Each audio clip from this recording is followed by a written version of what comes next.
கார்த்திகை மாதத்திற்கு அடுத்தபடியாக முருகனை வழிபட உகந்த மாதம் வைகாசியாகும். அமாவாசை மற்றும் பௌர்ணமிக்கு பிறகு 6வது திதியாக வருவது சஷ்டி. இதனால் ஆறுமுகனை வழிபட ஏற்ற திதியானது.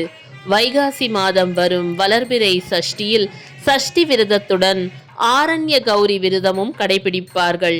இதை ஆரண்ய சஷ்டி விரதம் என்று சொல்வார்கள்.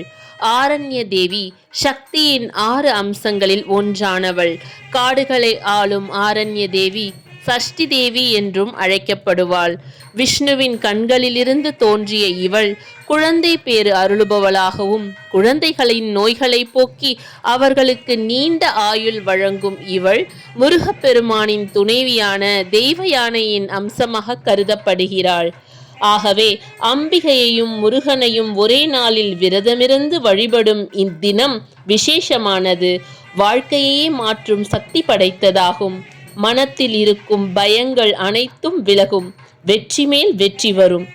அனைவரும் இத்திருநாளில் முருகனையும் அம்பிகையும் தரிசித்து அருள் பெறலாம்.